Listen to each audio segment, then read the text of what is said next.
nome do Pai, do Filho e do Espírito Santo. Amém. Olá, caríssimos irmãos e irmãs, sejam bem-vindos a mais um vídeo do canal Guardiões da Fé Católica. Bom, irmãos, o vídeo de hoje é um vídeo bastante oportuno, que nós vamos falar sobre os católicos e o Halloween. Vejam só, vocês podem encontrar vídeos explicando sobre qual o posicionamento da igreja em relação ao Halloween à vontade na internet.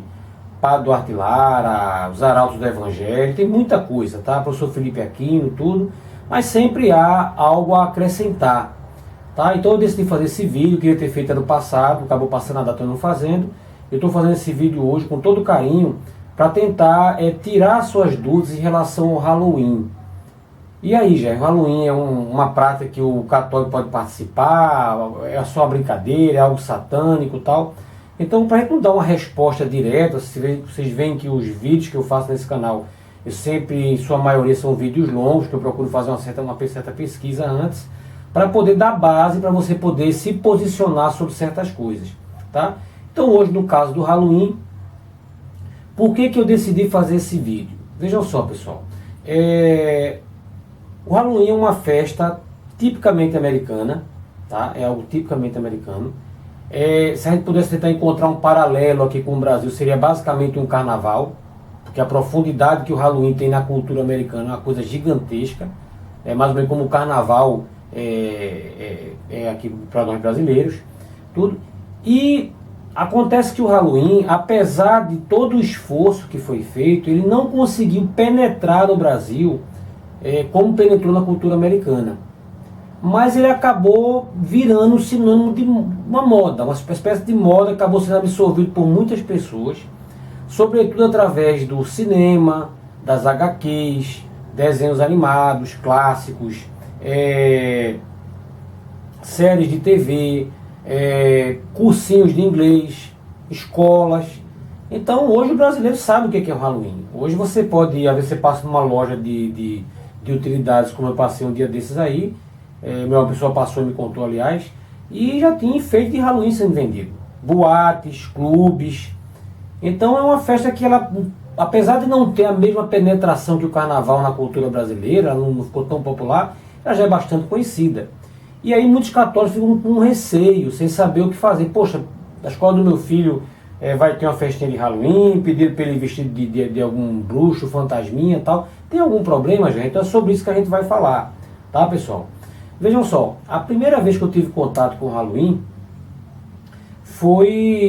contato sobre o que existia, né? Foi basicamente ali com o desenho animado, que eu tenho todo carinho, sinto muita saudade desse período ali, que foi com aquele clássico, A Grande Abóbora, né, do desenho animado Peanuts, que aqui no Brasil é chamado de Snoopy, que tem aquela dublagem maravilhosa da Maga, lá na TVS e SBT. Eu tive o prazer de ver esse desenho lá nos primórdios dos anos 80, e tenho muito carinho com isso, tá? E foi a primeira vez que eu vi. Inclusive é engraçado porque o desenho, eles, como o Halloween não era uma coisa conhecida, então eles traduziram o Halloween como Dia de Todos os Santos. Eu achava aquilo muito estranho, porque o desenho animado ele mostrava morcego, bruxo, todo mundo vestido de assombração, tudo, e era o Dia de Todos os Santos, porque realmente o Halloween acontecia na véspera do Dia de Todos os Santos, que é o dia 1 de novembro, tá? Também, eu lembro também, muito pequeno, quando eu vi aquele clipe, Thriller,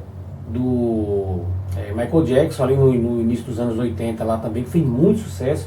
Eu lembro que eu fiquei apavorado com aquele clipe na época, apavorado, completamente apavorado, e depois fui ver, depois de velho, vi que era uma bobagem, tá? Mas na época eu fiquei muito apavorado. Então, essa questão do Halloween, ela foi entrando no Brasil devagarzinho e tal, e não conseguiu penetrar tanto na cultura, mas aos poucos ele vai se infiltrando nas famílias, festivais, brincadeiras e tal, e nós como católicos precisamos nos posicionar e saber o que realmente a igreja diz sobre isso, tá bom? Aí vejam só, perguntas que a gente tem que responder nesse vídeo, tá? Para nós católicos, o que pensar em relação ao Halloween, tá? Segunda, qual a origem do Halloween? Terceiro, é possível festejar o Halloween de uma maneira inocente, saudável e continuar sendo católico? A gente tem que pensar sobre isso. Então, Primeira coisa, vamos tentar entender a origem e a etimologia da palavra Halloween. Ela vem, no Brasil, ela foi traduzida como Dia das Bruxas, tá? Mas a palavra Halloween, ela vem de All Hallows Eve, que seria véspera do dia de Todos os Santos. Depois essa palavra foi comprimida, ficou com uma palavra só, Halloween, tá? Mas no Brasil traduzido como Dia das Bruxas, para quem pudesse compreender melhor esse dia. Uma tradução péssima, mas é o que dá para o brasileiro poder tentar entender o que tipo de festa americana era essa que estava chegando para a gente, sobretudo por meio da mídia. A gente precisa entender a origem dessa palavra. Vejam só, eu tenho duas versões para apresentar sobre a origem do Halloween, tá? Que não se contradizem. A primeira é o seguinte, vejam só. O povo celta, que era um povo que viveu naquela região ali, onde hoje é a Irlanda, a Escócia, a Inglaterra, tá? É um povo pagão, povo de rituais pagãos, tem os seus próprios deuses pagãos. E esse povo, no dia 31 de outubro, eles celebravam uma festa chamada Samhain. Gente, que tipo de festa era essa? A festa que marcava o fim do ano deles, o fim do verão, o início de um novo ano. E na crença celta, na religião celta, esse dia era o dia em que as barreiras entre o mundo espiritual e o mundo dos vivos, o mundo dos espíritos e o mundo dos vivos, se rompiam. Então, os mortos na noite do dia 31 de outubro vinham a esse mundo visitar seus parentes. Alguns diziam que vinham em busca de calor, em busca de alimento, vinham visitar seus parentes, e podia acontecer de levar junto com eles para o além os seus parentes. Então as pessoas tinham muito medo. Então havia uma série de rituais religiosos nessa noite, tá bom? E para que a cabeça deles, para que eles não fossem reconhecidos por seus antepassados mortos, eles utilizavam máscaras. Pô, quando aquele espírito vier aqui, ele vai reconhecer que sou eu, né? Então o costume do uso de máscaras na noite de Halloween já teria nascido aí, tá? Já teria nascido a partir disso.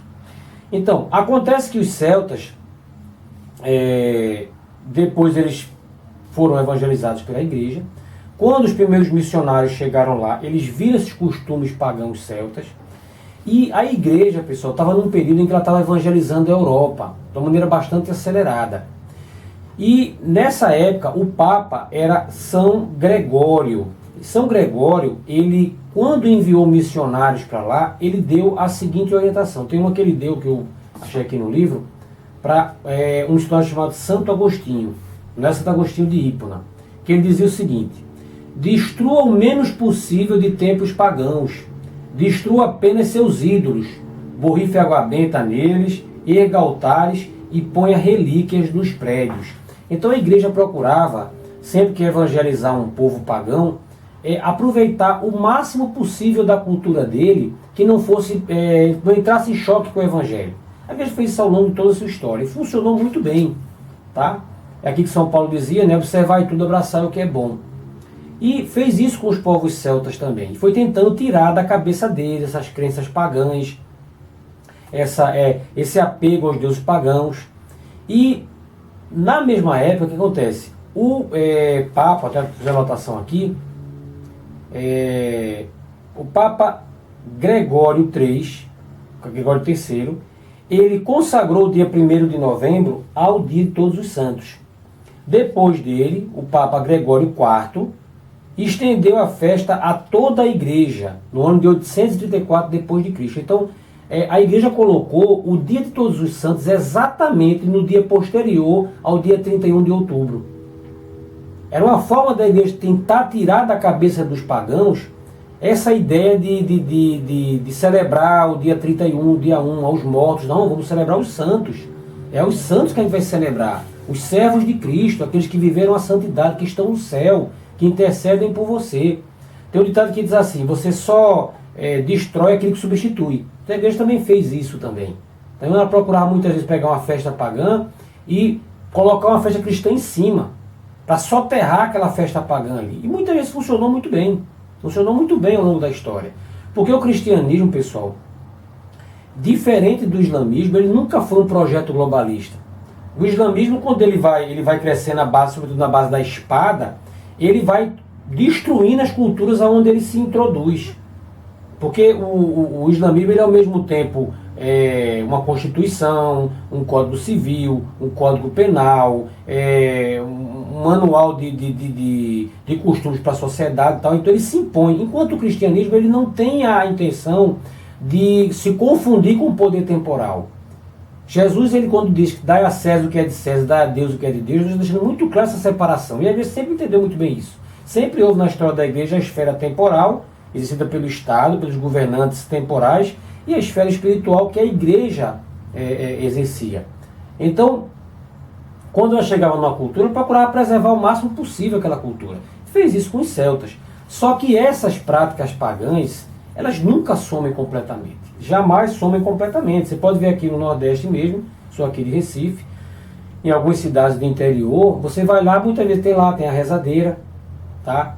Tem algumas festas lá não reconhecidas pela igreja lá, alguns costumes em que se misturou de catolicismo com algumas práticas indígenas, pagãs, de onde tem pagelança indígena por aí, espiritismo. Infelizmente isso acontece, sobretudo em ambientes que não são bem evangelizados. A rezadeira, por exemplo, eu já tive, quando criança, a oportunidade de ver uma rezadeira.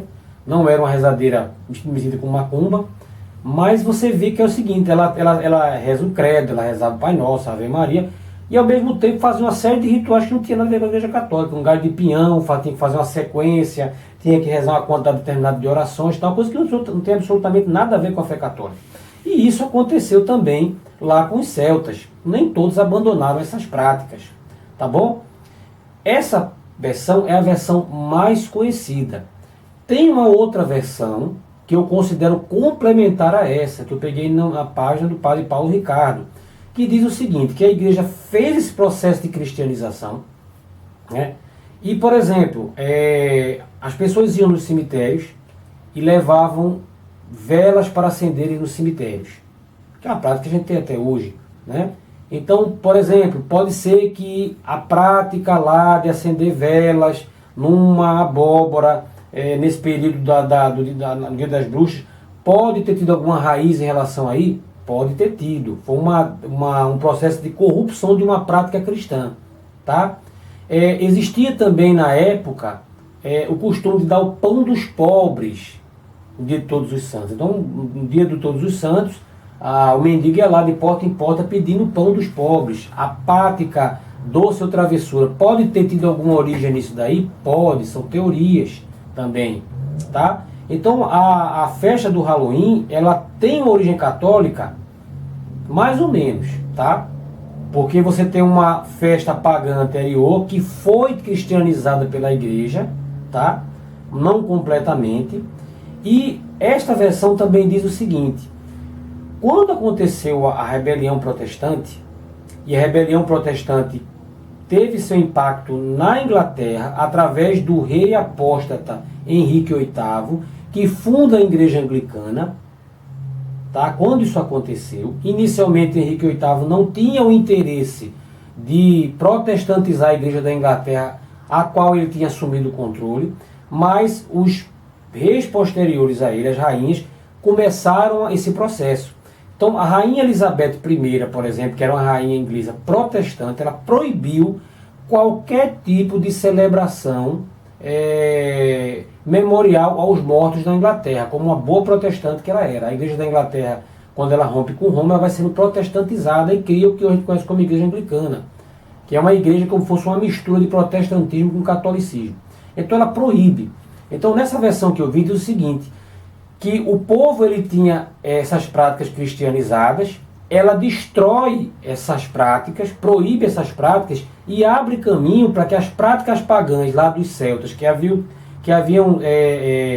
sido cristianizadas, voltassem novamente.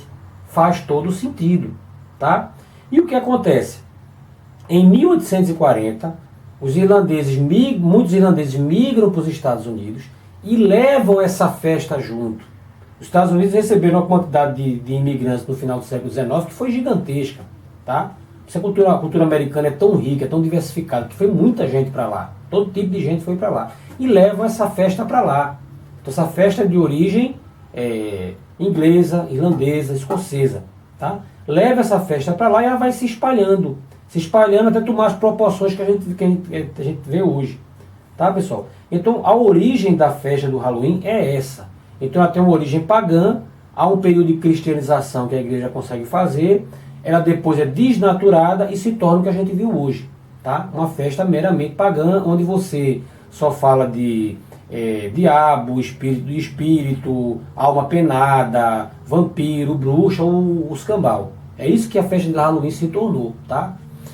Outra coisa, nós vamos partir para a próxima parte. Jair, de onde vem esse costume de se pegar uma abóbora, fazer uma carinha e botar uma vela dentro? Veja, existe uma lenda irlandesa que fala que existia um homem chamado Sting Jack, a lenda irlandesa, Sting Jack, que ele é tão ruim, tão perverso, tão desgraçado, que quando ele morre, a entrada do céu é negada para ele, mas o diabo também não o quer. Então, só aqui para aqui você não vai. Então ele é condenado a vagar pelo mundo com as maldades dele, a alma dele é condenada a vagar pelo mundo. Então ele faz o quê? Ele pega um braseiro, um carvão, coloca num nabo, então inicialmente era um nabo, e sai pelo mundo iluminando o caminho, fazendo as maldades dele. Então aquela abóbora, na realidade, ela simboliza Jack, tá? Um espírito, uma alma penada, maligna, que vaga pelo mundo. Então por que as pessoas colocavam na frente de casa? Como uma espécie de carranca. Não sei se esse costume tem no Brasil todo, mas aqui no Nordeste, hoje isso aí, graças a Deus, caiu muito de moda. As pessoas pegavam faziam um boneco horroroso, parecia um vampiro lá, tá? Até aparecer a foto para você aí, que era a carranca, e botava na frente de casa para proteger você de maus espíritos. Até católicos colocavam essa porcaria, alguns católicos que não tinham comunhão com a igreja, claro. Então é uma espécie de carranca, você coloca lá para Jack vir passando e não querer entrar. Tá? É a origem, quer dizer, é um símbolo de uma alma condenada, que você bota lá na festinha do seu filho da escola, no seu cursinho de inglês, aquela festinha na boata, aquela festinha de condomínio, tá? Olha só o que você está colocando, tá bom? Então, outra coisa que a gente precisa falar, pessoal, na noite de Halloween, há vários relatos de crimes. É uma noite em que as crianças, sobretudo crianças e adolescentes, saem de casa, cada um tentando mostrar a fantasia mais criativa e mais horrenda possível, tá? Saem de casa e vão de porta em porta, dizendo aquele ditado doce ou travessura. E o pessoal já deixa tudo pronto, batendo na porta, e o pessoal, ou você coloca doce, ou eles vão fazer algum tipo de travessura com você.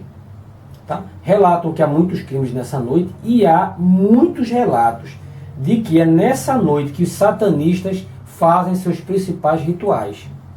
Justamente nessa noite. Até sacrifícios humanos, há histórias que são contadas a respeito. Tá? Tudo de ruim acontece naquela noite ali. Agora, a pergunta final. Gerry, católicos podem participar do Halloween? Pessoal, vejam só. Entendam o seguinte. Eu tenho uma festa onde se celebra a morte, o maligno, o diabo, alma condenada, vampiro, bruxa, tudo que não presta. Tudo é macabro na noite de Halloween. Tudo ali é macabro. E eu sou um cristão que fui salvo e remido pelo sangue do nosso Senhor Jesus Cristo. Um cristão que luta, que deve lutar pela salvação das outras pessoas, que busca evitar o pecado para poder passar a eternidade junto de Cristo, e que tem por obrigação também de levar o evangelho às outras pessoas. Um cristão que abomina o mal, abomina o pecado. Um cristão que sabe que não há possibilidade de contato com os espíritos dos mortos. Um cristão que sabe que a mediunidade é pecado. E aí eu chego na noite de Halloween, eu faço tudo completamente o contrário? Por hipótese nenhuma. Então, se você é católico, quer ser fiel a Cristo e sua igreja, você não pode participar do Halloween. Não sou apenas eu que digo isso, tá? Vários exorcistas dizem isso, ou melhor, os exorcistas são unânimes nisso, tá? Há uma possibilidade muito grande de contaminação nessa noite, se você se envolver com essas práticas.